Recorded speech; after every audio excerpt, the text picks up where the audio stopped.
Bueno, muchísimas gracias a todos los presentes, por supuesto a los autores y a nuestros diputados, por estar en este evento que tiene una significación tan especial para este Parlamento. Tenemos 1 hora de tiempo, aquí es muy estricto con los tiempos, así que iremos según la escaleta que tenemos organizada. Esta mañana yo estaba terminando de filtrar algunos papeles y he encontrado este papel que a cualquiera le habría parecido pues destinado a la basura, ¿verdad? Pues es uno de los papeles más importantes y de las notas más importantes que he podido tomar en este mandato parlamentario. Son notas del discurso de la hija de Navalny cuando recibió en nombre de su padre, que todavía estaba vivo, en 2021 el premio Sájarov. Y en las notas que tomé y que voy a guardar, decía: el sistema de Putin es un sistema para robar a gusto.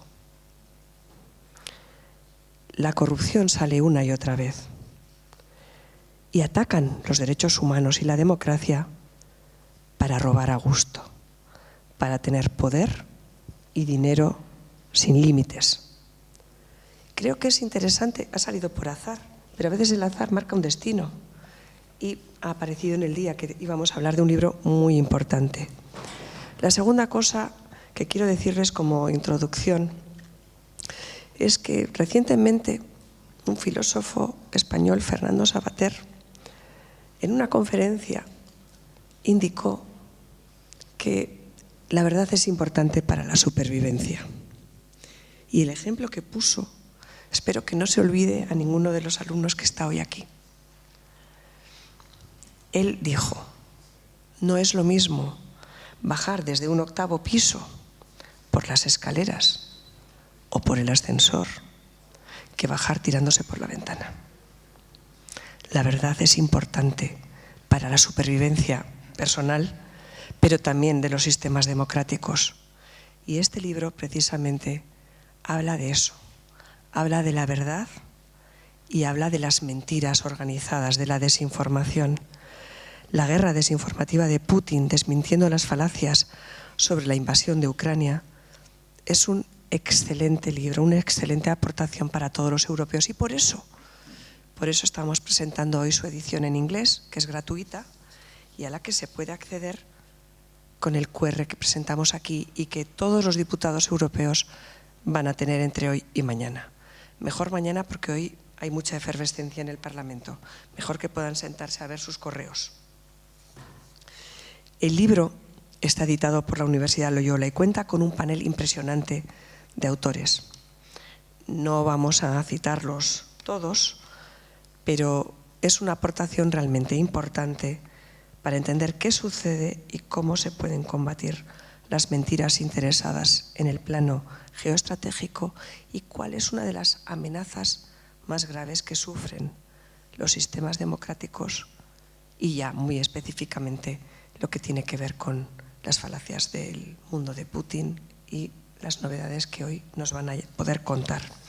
Y sin más, para no agotar el tiempo, están entre nosotros Fernando de Lage, coordinador del libro, Pedro Rivas, vicedecano de la Facultad de Derecho y Ciencias Políticas, Universidad Loyola de Andalucía, y José Antonio Muñiz, coordinador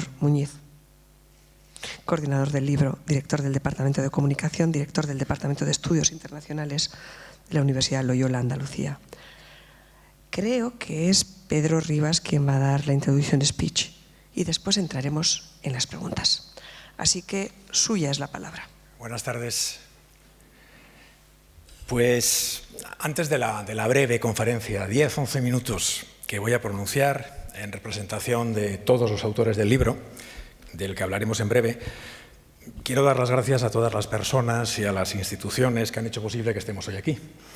Y quisiera empezar por las instituciones, en vez de por las personas, porque están, por regla general, denostadas.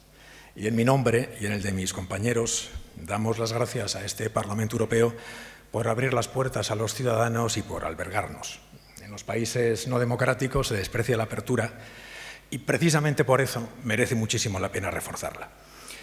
Y damos las gracias también a esta biblioteca y a las bibliotecas.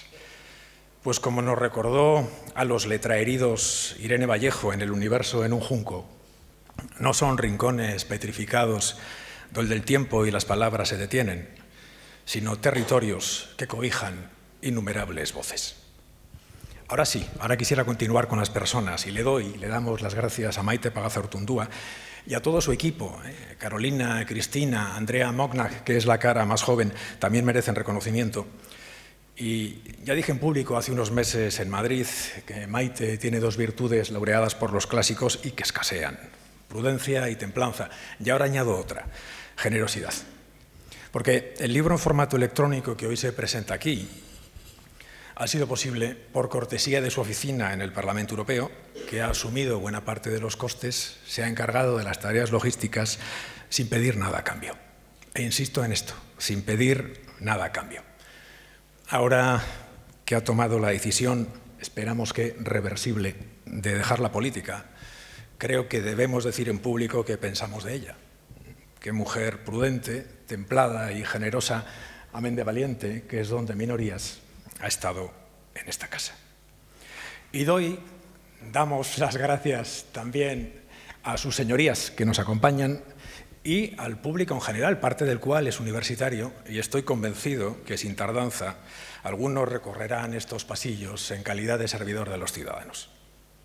En esta tarde de primavera inusual en Bruselas, ¿verdad?, donde apetecería más quizá estar recorriendo las calles que estar aquí escuchándonos a nosotros, pero súfrannos durante una hora, vamos a presentarles un libro originalmente redactado en español, ahora traducido al inglés, escrito por una docena de profesores de 6 países distintos, ligado a un proyecto de investigación financiado por la Comisión Europea, cuyo objeto de estudio es precisamente la proliferación de noticias falsas, posverdades, desinformación y otras formas perniciosas de proceder que afectan a las vidas de quienes habitan este continente.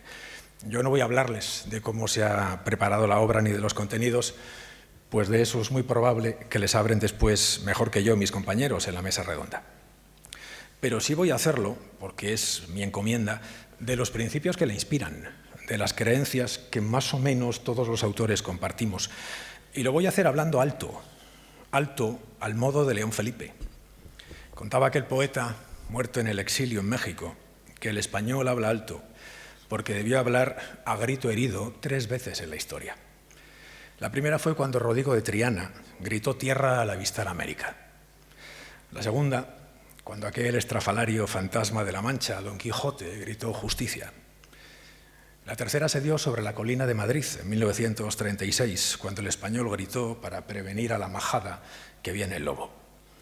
Quien dijo tierra y justicia y que viene el lobo, cuenta León Felipe, fue el mismo español al que nadie oyó. Y entonces los viejos rabadanes del mundo, que escriben la historia a su capricho, se hicieron los sordos y todavía hoy preguntan, al modo de los pedantes, ¿por qué habla tan alto el español? Pero, decía el poeta, el español no habla alto, lo hace al nivel exacto del hombre. Y el que piensa que habla demasiado alto es porque escucha desde el fondo de un pozo.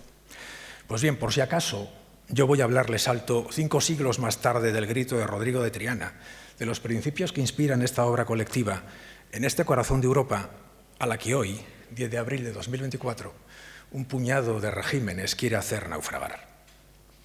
Lo que inspira este libro es la muy sencilla democracia liberal, adjetivada sin complejos, y para defenderla criticaré o criticaremos 2 ideas de muy falsa apariencia democrática. La primera dice que la paz es un derecho que se consigue por el mero hecho de anunciarlo y de prescindir del empleo de la fuerza. Se suele pensar que la fuerza empeora las cosas, y no me refiero a la violencia, una vis injusta según Aristóteles, sino a la simple fuerza. Es habitual pensar que es grosera y mala e innecesaria, pero la historia, desde Tucídides, así como la reciente del siglo XX y la recentísima del siglo XXI, enseña lo contrario.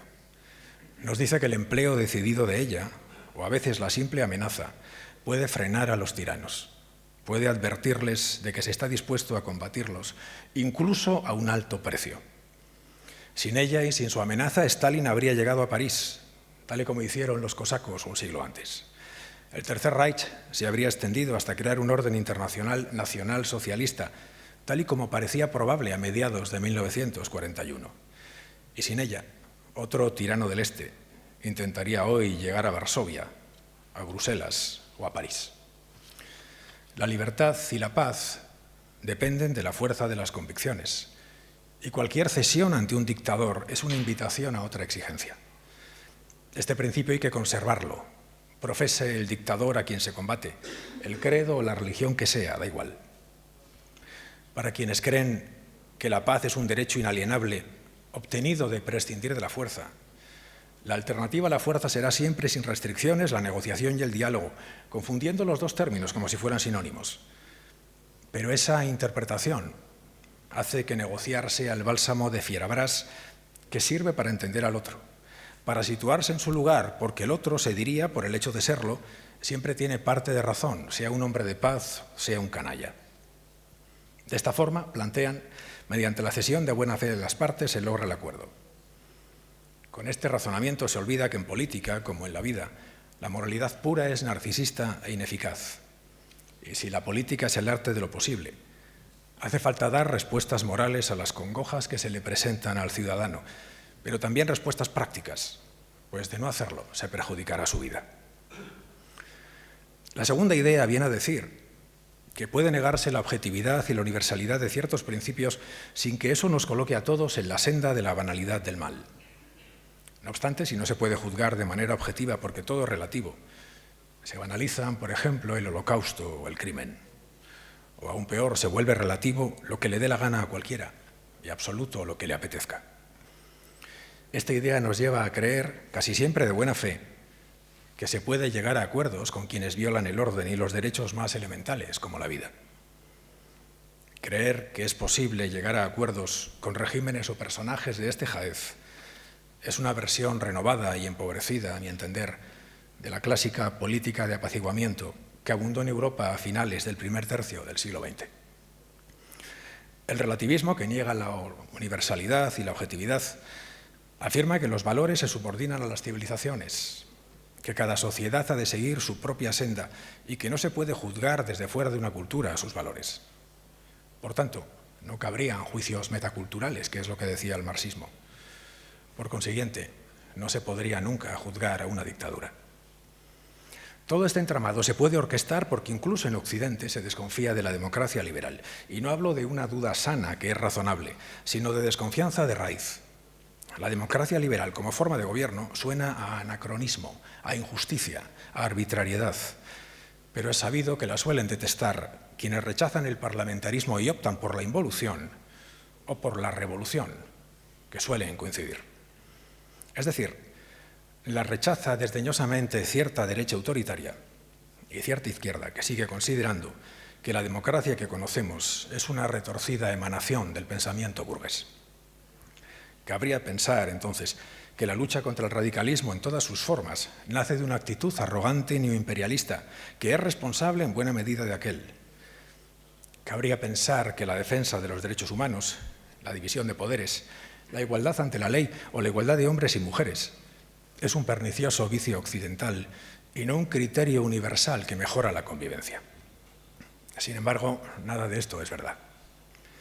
Si se rechaza el uso de la fuerza en las relaciones internacionales, si se plantea la disposición a entenderse con cualquier Estado y régimen aplicando las políticas de apaciguamiento, si se reconoce la legitimidad de cualquier gobierno con la idea de que cada sociedad tiene su propio modelo de desarrollo aunque no se respeten los derechos humanos, y si se soslaya el viejo principio que pretendía unir a las democracias frente a quienes quieren acabar con las libertades, iremos por mal camino. Se le dejará franco, abierto, el paso a los violentos. En este libro colectivo se han intentado combatir esas mentiras. La experiencia nos muestra que la libertad sobrevive gracias a que nos enfrentamos al radicalismo de obra y de pensamiento, que la disposición a aceptarlo todo no implica generosidad, sino doblegamiento ante el mal, y doblegarse no vuelve mejores a quienes lo hacen, ni beneficia a otros hombres. Hay una creación humana, la serena, la sencilla democracia, que da respuesta a pocas cosas porque no tiene recetas para solucionar el gran problema de la vida. Pero sí permite que la existencia transcurra sin excesivos sobresaltos. defender esa creación imperfecta, es un acto de rebeldía inconformista, un proyecto moderno que hace más habitable el mundo. Y lo decimos bien alto al modo de León Felipe, por si aún alguien escuchase el tono levantado del español desde el fondo de un pozo. Muchas gracias. Bien, la dedicatoria del libro dice lo siguiente: a todos los que desde múltiples frentes no cejan en su lucha por la búsqueda de la verdad de los hechos, periodistas, científicos, pensadores, profesores y dirigentes políticos que no sucumbieron a la mentira, y a los ucranianos. Yo creo que es una preciosa dedicatoria. Profesor de Lage, a mí me gustaría preguntarle ¿qué revela, en su opinión, esta suma de mentiras sobre la política exterior rusa? Buenas tardes. ¿Se me escucha? Buenas tardes y ante todo muchas gracias. Nos ha dejado sin palabras mi querido compañero y colega, el profesor Rivas, ha lanzado muy bien ese mensaje de fondo. En el libro tratamos distintos niveles de análisis y distintas perspectivas sobre ese conjunto de mentiras. Una fundamental que trataba de justificar el propio Putin cuando la invasión, no utilizó por supuesto la palabra guerra, era una operación militar especial, buscaba una justificación en la que siempre trataba de culpar a Occidente como enemigo. Un recurso que ha utilizado para legitimarse internamente, porque salvar su régimen político y su poder personal es una cuestión fundamental. Hemos pasado ya 2 años de guerra. Creo que los hechos confirman buena parte de lo que afirmábamos en el libro, en el sentido de que eran argumentos falsos de toda falsedad. Los hechos los han confirmado así. Y por tanto ahora, en el 3er año de guerra, lo importante es que seamos conscientes de las motivaciones finales de Putin, por qué ha hecho lo que ha hecho y cuáles son sus objetivos. Si perdemos de vista esto, no entenderemos que él ahora, que ha cometido un error estratégico gravísimo, ha perdido Ucrania para siempre. Su segunda mejor opción puede ser dividirla y fragmentarla, pero esa Ucrania que ha perdido, el resto que no controle, con mayor ahínco querrá ser todavía miembro de la Unión Europea y de la Alianza Atlántica. Se ha vuelto más dependiente que nunca de China. Hay una economía de guerra. La economía rusa puede crecer este año un 2,6, creo que dice el Fondo Monetario Internacional. Han sabido articularlo, sus exportaciones las dirigirá ahora a China. Muchos otros le compran petróleo por aquí y por allá, pero es una economía... La economía productiva que nunca había producido Rusia seguirá sin tenerla durante mucho tiempo, tecnológicamente se verá perjudicada, los jóvenes rusos con formación se irán huyendo, es decir, no será una economía competitiva en el mundo. A Putin le encantaría construir un muro para aislarse del mundo de la globalización que detesta, cosa que, por cierto, le aparta de su socio China, que ve a una Rusia cada vez más dependiente de ella.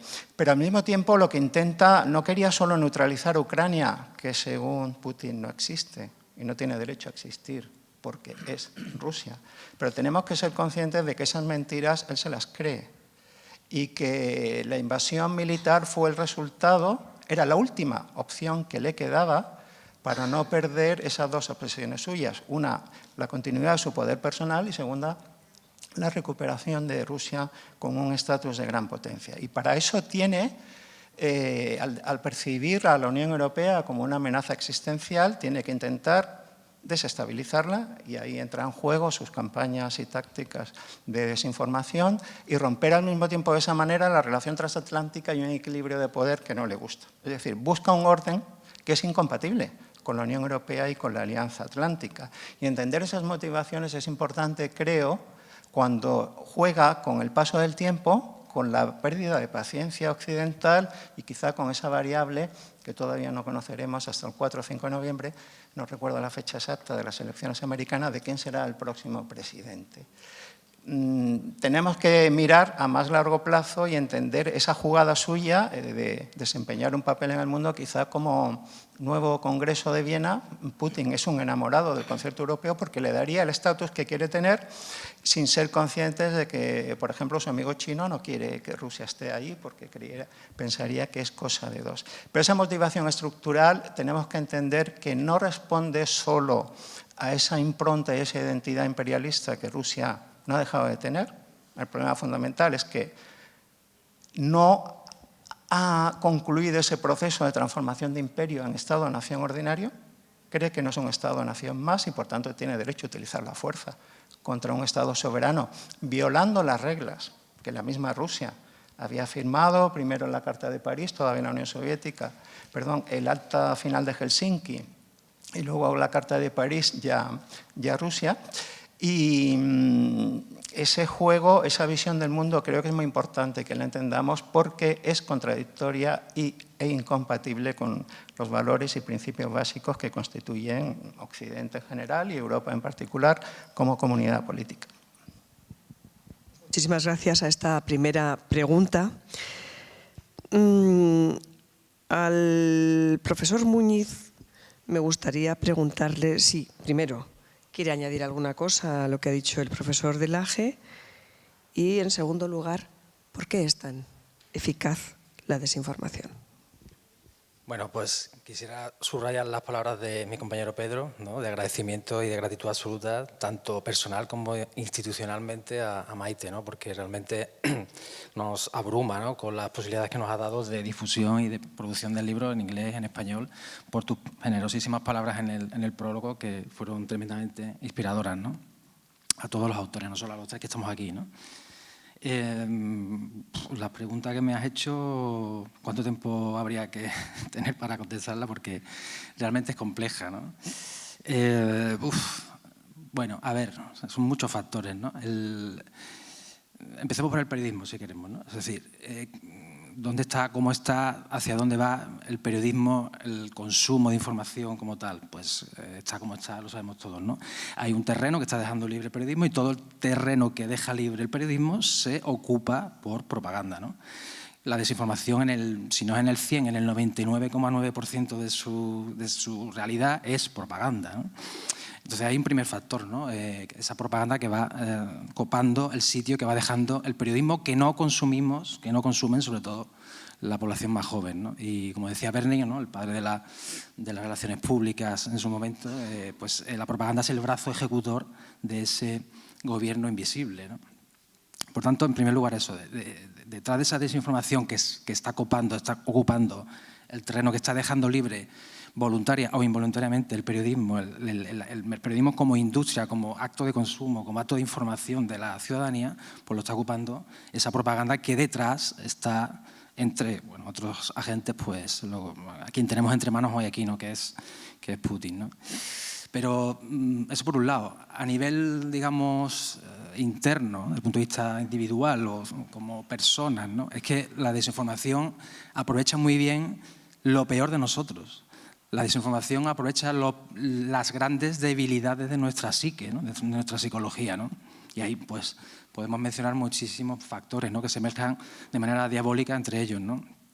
Hay un libro muy interesante de Stuart Sutherland, un psicólogo psiquiatra británico de la segunda mitad del siglo XX, un libro que se llama Irracionalidad, nuestro enemigo interior, ¿no?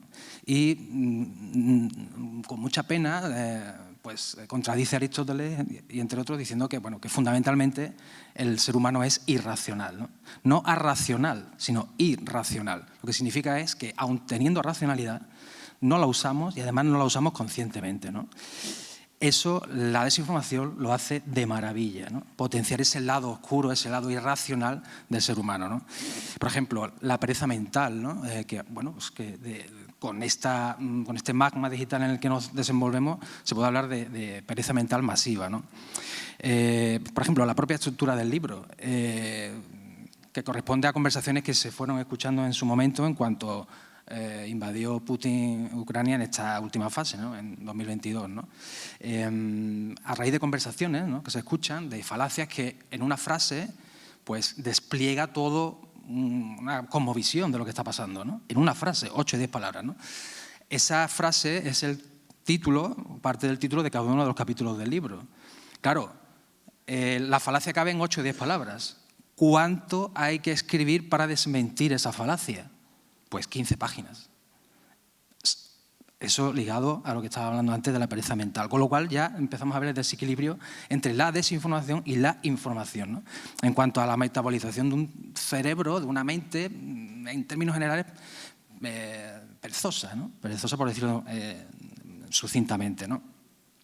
Ese magma digital en el que estamos actualmente viviendo, los móviles, las pantallas, con las que han nacido ya buena parte de las generaciones que viven y conviven con nosotros, pues ha hecho que nuestra atención, la atención humana, esa gran conquista evolutiva que no compartimos, o otros animales no comparten mucho con nosotros, pues la hemos fragmentado, hemos renunciado a ella, lo cual implica que yo tenga atención disponible para la frase de la falacia, por ejemplo, llevándola al terreno del libro, ¿no? Pero no tengo la atención suficiente como para mantenerla 15, 20 minutos leyendo el capítulo entero, por no hablar de una clase, ¿no?, de hora y media en la universidad, etcétera, ¿no? Entonces, esa es otro factor, otra palanca para que la desinformación campe a sus anchas, ¿no? Los sesgos, ¿vale? También hablaba Kahneman, otro psicólogo más reciente, murió hace poco, de ese pensar despacio, pensar rápido, ¿no? O sea, esos sesgos, la propaganda computacional, le metemos a esto el algoritmo, la inteligencia artificial, esos sesgos que todos compartimos un poco, digamos, los ingredientes, pero que la receta de cada uno es única y exclusiva, pues esa receta única y exclusiva de cada uno, ese algoritmo, esa inteligencia artificial la ha detectado. Con lo cual, no que potencie nuestro sesgo, sino que lo dimensiona ad libitum, ¿no? Por decirlo de alguna manera, ¿no?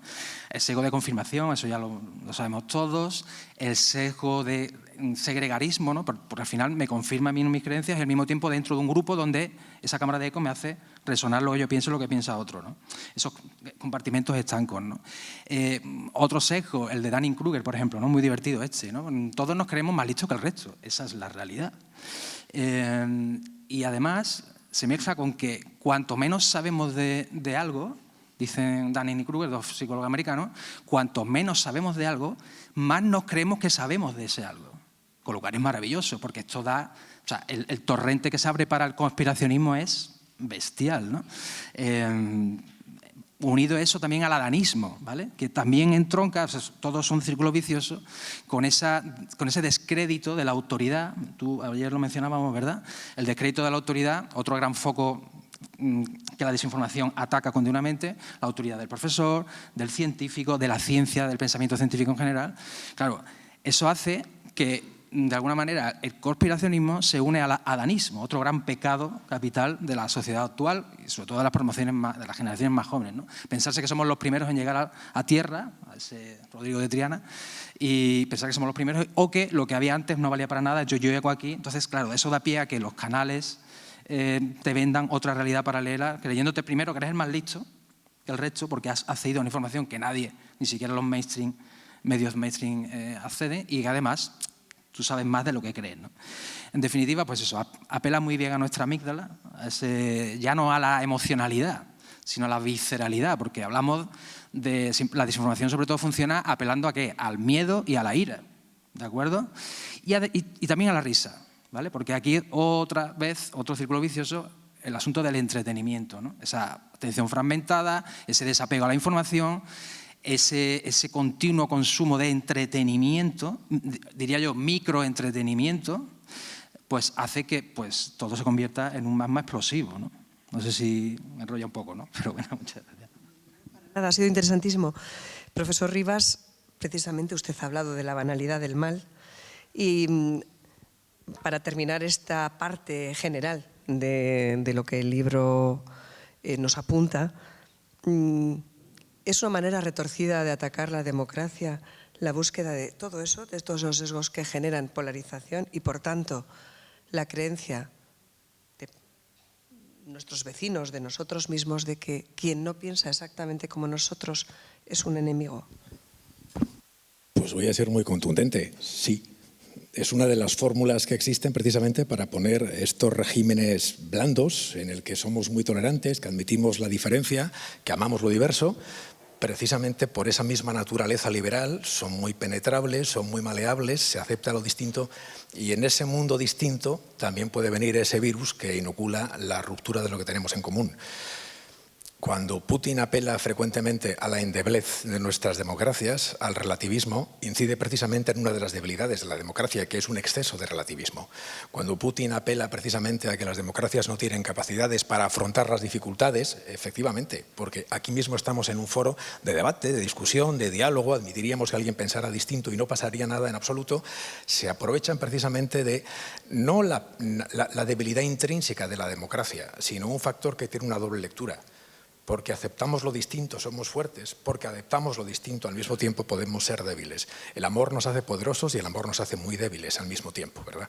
Entonces, creo que es uno de los problemas para los cuales, como decía Muñiz, no estamos preparados. Es decir, verdaderamente estamos persuadidos de que esta estabilidad de la que disfrutamos, este hondo nivel de libertades, parece que viene de naturaleza. Y lo que viene de naturaleza no debe ser conservado. Y no solo no es algo natural, sino que es un complicado encaje de bolillos, algo que se ha construido durante siglos, que tiene poco más de 2 siglos y nosotros pensamos que es eterno y las cosas a veces nacen, crecen, no siempre se reproducen y mueren. Lo que yo temo, lo comentábamos ayer honrando al rey de España en la Gran Place, ¿verdad? Precisamente en ese lugar, que es uno de los temores que tenemos, que precisamente quizá nosotros veamos un debilitamiento progresivo de la democracia liberal en el plazo que nos queda de vida, que no es tanto. Confiemos en que sea prolongado, pero es menos que el de ustedes y que en el fondo para el tiempo histórico es algo reducido.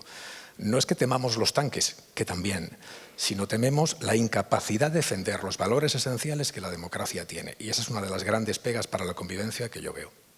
No solo la mentira, sino que la verdad deje de tener relevancia. Vamos a pasar ya a una parte más específica. Estamos en el Parlamento Europeo, hemos tenido una comisión especial sobre las cuestiones de desinformación e injerencias muy específicamente en los procesos electorales. Están aquí acompañándonos 2 de los diputados españoles que han sido muy activos y que son muy expertos en estas materias. Hemos sido compañeros en esta comisión. Hablemos, por tanto, de esa comisión.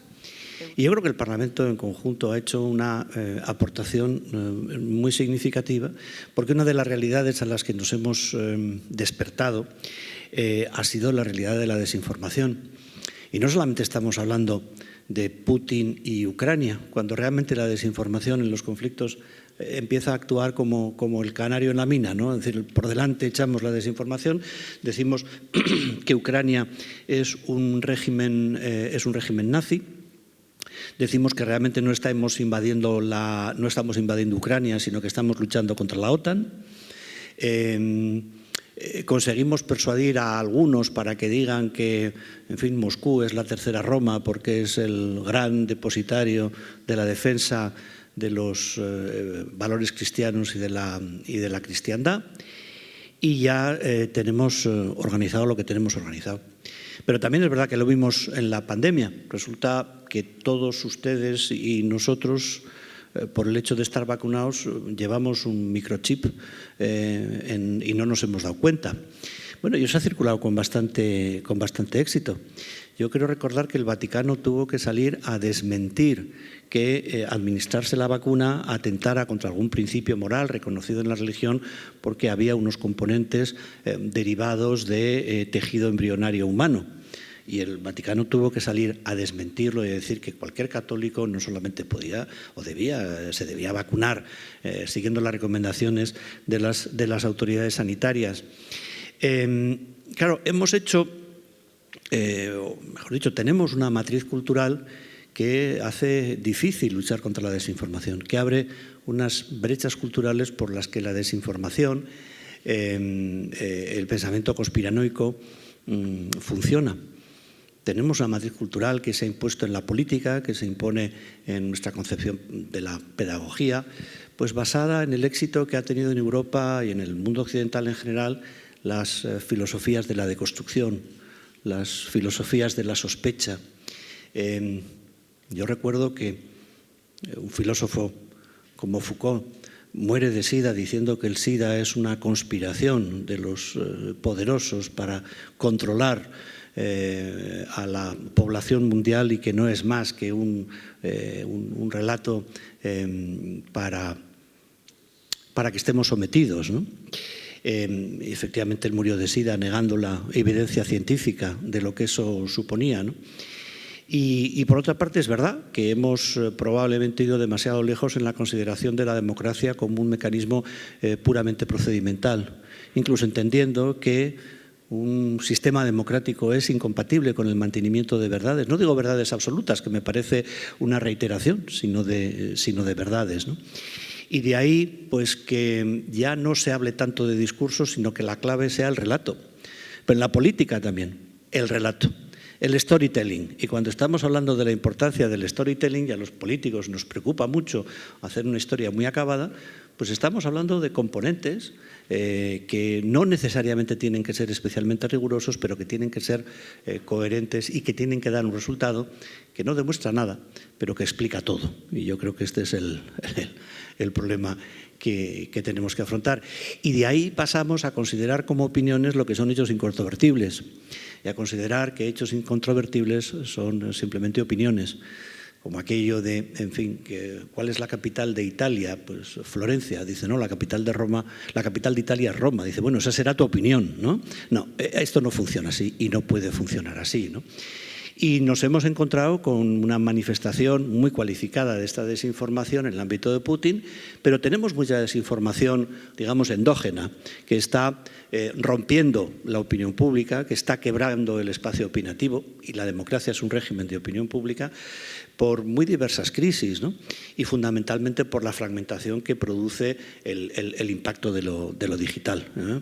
En la que nos hemos quedado sin prescriptores, como podían ser los medios de comunicación convencionales, prescriptores de la verdad sujetos a unas determinadas normas de actuación profesional y manteniendo además diversas líneas editoriales, pluralismo informativo, pluralismo político en sus apreciaciones. Hay todo un entorno mediático digital que sin duda contribuye a la desinformación y que es más, que se alimenta de desinformación. Y no estoy hablando de operaciones directas de influencia de China o de Rusia comprando medios digitales, que los hay y los hemos detectado y los hemos denunciado en la Comisión de Injerencias. Bueno, y nos encontramos ahora con que Europa, que siempre ha confiado en su poder blando, que siempre ha pensado que realmente no teníamos enemigos, si los enemigos que tenía Europa era fundamentalmente porque estábamos muy cerca de Estados Unidos, pero que a nosotros gustábamos a todo el mundo, pues nos encontramos con que no, con que Putin viene a por nosotros. Y cuando digo a por nosotros, reproduzco lo que ha dicho la presidenta de la Comisión, lo que ayer declaraba el alto representante. Una guerra en Europa más extendida no es ninguna fantasía. Es más, yo creo que es altamente probable que en esta dinámica de desinformación el siguiente paso sea preparar un ataque contra un país de la Alianza, un ataque si se quiere limitado, para poner a prueba cuál es la solidez de nuestros compromisos de seguridad colectiva, ¿no? Bueno, Europa, aquí se ha dicho, y yo creo que muy acertadamente, tiene que, no digo superar el poder blando, pero sí saber, eso que decía Borrell, hablar el lenguaje del poder. Y saber que frente a amenazas híbridas, frente a agresiones híbridas, tiene que haber respuestas híbridas y capacidad de respuesta híbrida, pero que esa hibridación de las respuestas incorpora una capacidad defensiva y militar que en este momento no tenemos, una clara conciencia de lo que implica la desinformación y una percepción de cuál es la amenaza. Una amenaza que yo creo que Europa nunca ha visto desde la Segunda Guerra Mundial. Dicho lo cual, y como hay un público joven, también hay que decir que todos los autócratas que han querido conquistar Europa siempre han pensado que tenían sobre las democracias una gran ventaja. Y es verdad que las democracias llegaron a pasar momentos críticos, pero al final las democracias han vencido. Y esa es una evidencia histórica que pugna contra las pretensiones de todos los totalitarios, que no han sido pocos. Notas al señor López Amor, que es otro diputado muy activo en la comisión, y he decidido no hacerle ninguna pregunta para que diga lo que le parezca de todo lo que ha escuchado. Gracias. Bueno, hay que ponerlo fácil. Es que yo no estuve en Madrid y no tuve oportunidad de felicitarte como debía en aquel momento. Yo envié un vídeo y la verdad es que el trabajo que hicimos en la Comisión Inge fue asomarnos un poco al precipicio, de una manera en la que cuando escuchabas a los expertos realmente tu sensación de inseguridad crecía. Y Maite, además de haber compartido el trabajo que hicimos, las resoluciones con Javier y con otros colegas, tuvo la idea de promover el libro. Y yo creo que el libro es necesario porque los propagandistas de Putin se mueven por el espacio público español con absoluta impunidad. Con absoluta impunidad. Y yo no quiero meter a nadie en la cárcel porque defienda a Putin. Quiero que la gente sepa que aquí en la frente pone Putin. Y yo soy un comunicador, un influencer, un invitado, un contertulio, pero soy un propagandista de Putin y es bueno que la opinión pública española esté al corriente. Y yo creo que este libro viene un poco a sacudir a una cierta modorra, porque siempre tengo la sensación de que Rusia es una cosa que está muy lejos, y desde ese punto de vista, felicidades, Maite, por la iniciativa. Felicidades a los coordinadores. Hay dos tipos de coordinadores de libros colectivos. El que a última hora se preocupa por el plazo y, oye, que me dijiste que el 10 de junio y es el 25 y solo faltas tú. Nunca es verdad que solo faltes tú, siempre hay 2 o 3. Pero vosotros habéis hecho un trabajo excelente al programar y al preparar el libro. Porque no es un libro en el que se pide a unos colegas una reflexión similar a todos, quizás desde distintos puntos de vista académicos sobre un tema. No. Oiga, que cada uno va a analizar una de las falacias. Y lo va a analizar en términos muy poco librescos o académicos, lo cual a los políticos nos viene de maravilla. A mí, si me dieran 200 páginas sobre si Rusia es Ucrania y Ucrania es Rusia, no estoy seguro. Si me dan 15 páginas para decir por qué no es cierto que la falacia de la OTAN sea así o que Ucrania es una amenaza, esas sí me valen para mi trabajo. Desde ese punto de vista os agradezco mucho el enfoque y la inteligencia con la que habéis preparado el libro. A ver, habéis utilizado un tono todos muy académico y elevado, y uno cuando viene a un acto no sabe muy bien cuál va a ser el tono, así que yo me quiero sumar al tono en el que todos habéis llamado la atención, no solo sobre la desinformación rusa sobre Ucrania, sino sobre lo que yo llamaría el espíritu del tiempo. ¿Por qué en este momento esto prende de una manera que no prendía? Aquí hay muchas palabras sobre Putin y sobre Rusia. No estoy seguro que haya tanta reflexión, porque hemos considerado que ser muy europeo significaba cualquier tipo de orgía anti-Putin, fuese o no fuese racional. Si alguien hubiera puesto a votar en este Parlamento que se echara a Rusia el sistema solar, se habría votado que sí, porque ha habido ese tono un poco analítico que yo creo que ahora, quizá con el paso del tiempo y la dureza de la guerra, estamos entrando a probar. Pero yo quería referirme a eso otro. ¿Por qué la desinformación rusa cae en un terreno abonado? ¿Esto es solo porque ahora hay un panorama de redes sociales que permiten una rapidísima difusión de mentiras?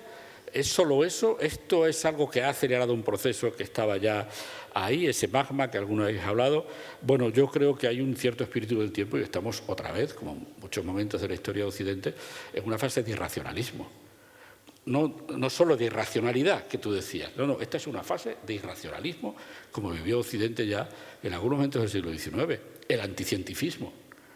¿Quién nos iba a decir que en el momento en que la ciencia nos explica casi todo, es un momento en el que más gente cree que la Tierra es plana, o que las vacunas son una conspiración de algunas élites y que los políticos no se ponen vacunas de verdad, se ponen placebos, pero que la otra población, o que esto del cambio climático es una propaganda de una niña sueca, no tan niña ya, y que esto no tiene nada que ver con la realidad? Bueno, pues eso es una manifestación de irracionalismo. El hecho de que los grandes relatos que facilitaban la vida a los pensadores y a los políticos hace 30 o 40 años ya no existan, que se han deshilachado y que las identidades son cada vez más pequeñitas y más concretas y que la forma de actuar en la vida pública de una persona no viene ya determinada por su pertenencia a la clase obrera, que organizaba el mundo de una manera muy sencilla, o a la democracia cristiana, o al liberalismo, al ecologismo, sino que ya depende de que tú eres un jugador de ajedrez y tu preferencia sexual es una u otra. Y los cajoncitos identitarios ya no permiten organizar la realidad como se organizaba antes. El anticientifismo, la sensación de que ya no es necesario pensar. La política de los sentimientos o la política de las tripas o la política de las sensaciones. Os voy a poner un ejemplo muy español. En España tuvo un enorme éxito una propuesta política que se basaba en decir mi solución es mejor que la tuya porque yo estoy más indignado que tú. Y esa era la única palanca. Yo estoy indignadísimo, luego yo tengo razón. Esa es una muestra de irracionalismo. No hay análisis, hay acariciar el dolor y la dureza de la vida de mucha gente, pero sin poder ofrecer nada más que eso. La falta de jerarquía de la que tú hablabas como hombre de la comunicación, tú lo llamabas de otra forma, tú lo llamabas, eso es.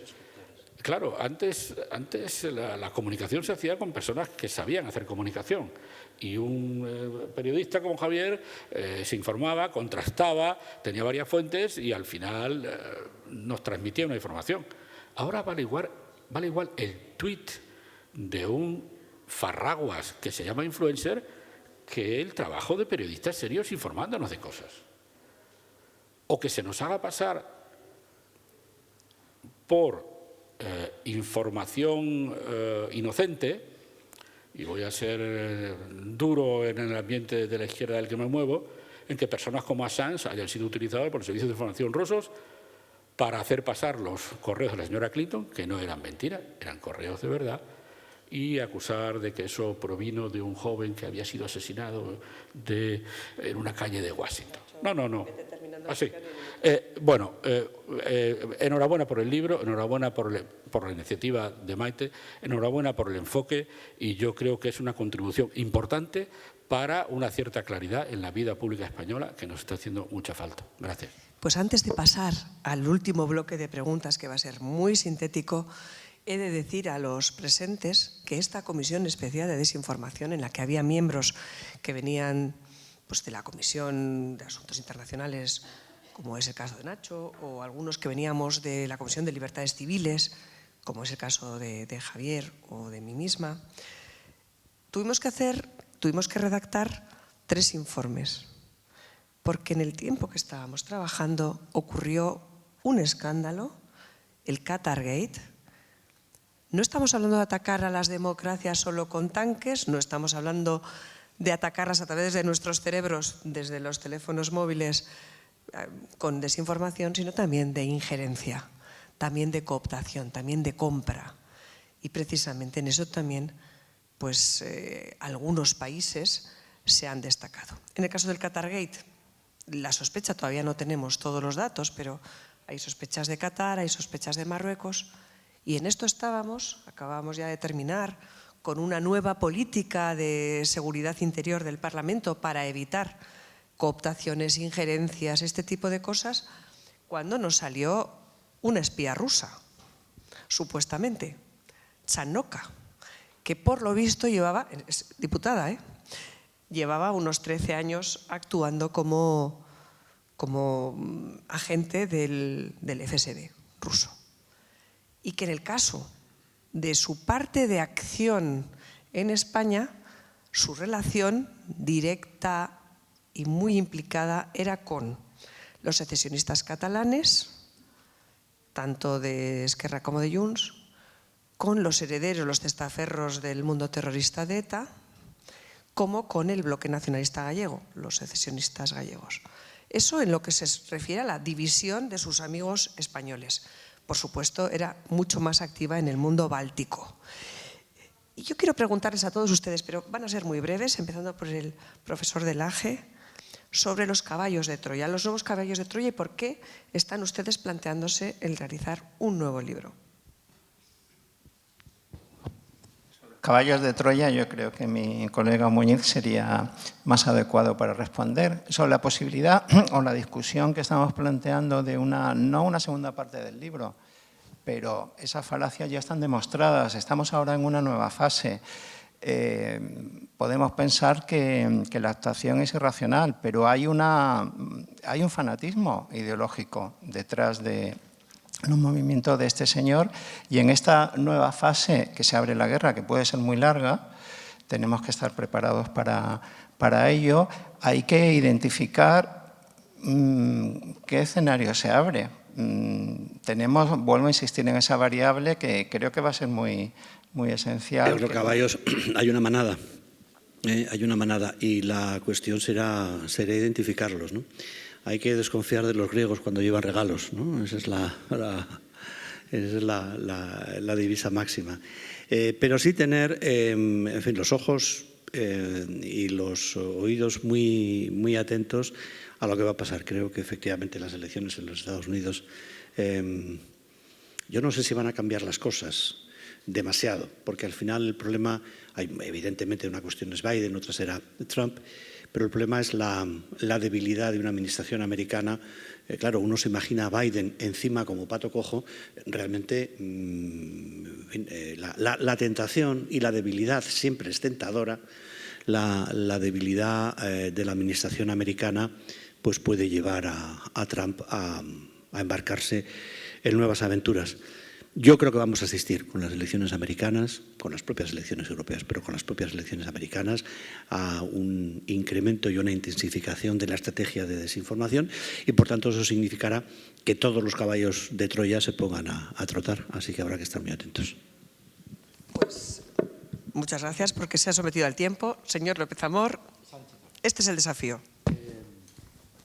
A medida que la opinión pública de las democracias y la española se cansen inevitablemente de la situación de guerra, el terreno estará abonado para mayor desinformación. Es decir, la agresión rusa fue tan brutal que era difícil justificarla en una democracia donde la gente se informa. El paso de la guerra, el cierto cansancio, los daños colaterales en algunos aspectos para nuestra economía, serán un terreno abonado para que entren las soluciones de Putin. Que Ucrania renuncie a parte de su territorio, garantías para no ser un país soberano en los próximos no sé cuántos años, y hay que estar preparado, y me parece muy útil que sigáis investigando los profesores y divulgando de una manera muy accesible, no en términos muy de libro académico vuestro, porque creo que va a ser muy necesario seguir tensando a la opinión pública y que conozca que existe este riesgo. Es que ha indicado, señor Muñiz, sus 2 minutos. Bien, quisiera volver a agradecerle a ustedes dos las generosas palabras también hacia el libro, ¿no? Solo un matiz. Creo que ha sido usted el que ha dicho, aunque han sido realmente los dos, ¿no? La voz y las palabras de cualquier cantamañanas vale lo mismo que un periodista reputado, etcétera, etcétera. Por ejemplo, David Landete, que esta mañana en el ABC destapa cómo la inteligencia europea ha detectado esa campaña absolutamente férrea que hay ahora mismo sobre España, sobre la población sobre todo más joven, TikTok, Instagram, etcétera, para desafectar al apoyo a Ucrania, es decir, para mitigar el apoyo de Ucrania que estamos dando como país, ¿no? Yo le diría, ojalá valieran lo mismo. Es que no es así, es que el panorama todavía es mucho más dramático, es que vale mucho menos la voz de Landete que del cualquier cantamañanas. Ese es el verdadero drama. Y con eso quisiera terminar, un toque de atención también a la responsabilidad de todos y cada uno de nosotros en esta guerra. ¿De acuerdo? Es que lo decía, ¿no? La verdad es la primera víctima de una guerra.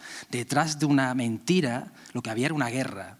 Pasa que lo vimos tarde, pero lo que había era una guerra. Y en esa guerra desinformativa, en el frente desinformativo de esa guerra, todos y cada uno de nosotros somos soldados, somos infantería, que tenemos que tener mucho cuidado con nuestros móviles. No somos responsables, en buena medida, de lo que recibimos en nuestros móviles, de la basura que recibimos en nuestros móviles, pero sí somos tremendamente responsables de lo que compartimos con nuestros móviles. Y ahí todos y cada uno de nosotros tenemos un desempeño, una responsabilidad como ciudadanos con mayúsculas, de democracia liberal que aún nos acoge y nos guarda los derechos que aún nos contemplan y que nos cobijan, inmensa. O sea, que yo creo que por lo menos ese granito de arena, de tinta o de bits, está en nuestra mano, ¿no? De abortar por lo menos la diseminación de la basura y que los periodistas vuelvan a hacer su trabajo, que es informarnos, ¿no?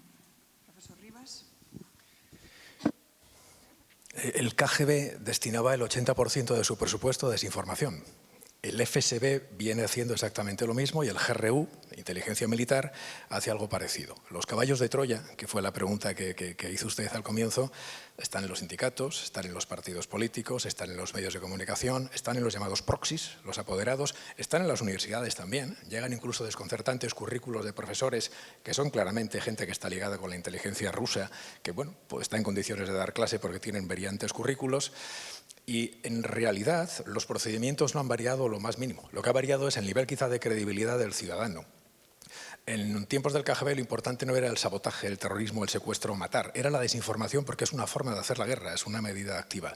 Y ese procedimiento, en el caso de Europa Occidental, por parte rusa, cala especialmente en los llamados partidos políticos que aspiran a la secesión de un territorio. Ese es el lugar abonado para que ellos puedan hacer hincapié.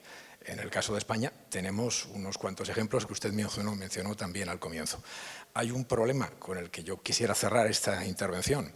Disponemos de servicios de inteligencia para enfrentarnos a todo esto, pero los servicios de inteligencia en Occidente actúan conforme a la ley. Si ciertos delitos fueran, por ejemplo, amnistiados y supusiéramos que hubiera injerencia rusa detrás, esos servicios no estarán en condiciones legales de investigar qué es lo que llevó a esa situación, por qué estaban detrás los rusos.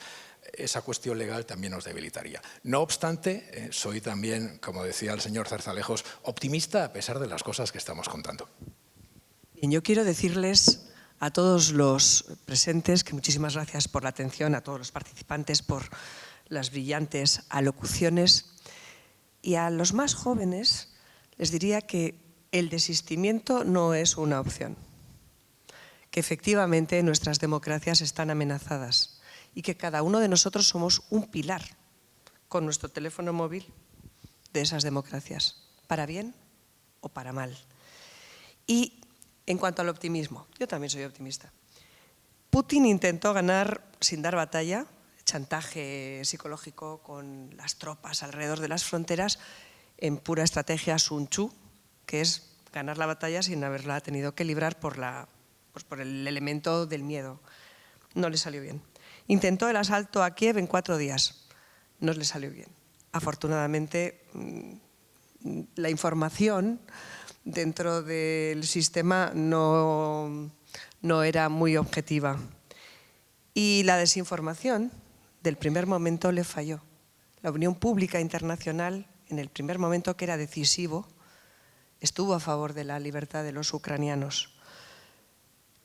Vienen nuevas amenazas, vienen nuevos desafíos y los más jóvenes de esta sala van a ser muy importantes a la hora de tomar las decisiones, de detectar los caballos de Troya y de afrontar el futuro de estas democracias que creo que todos los presentes estamos, pues, en fin, esperanzados de que lo vais a hacer muy bien. Así que mucho ánimo a todos, muy especialmente a los más jóvenes, a los estudiantes y mucho agradecimiento.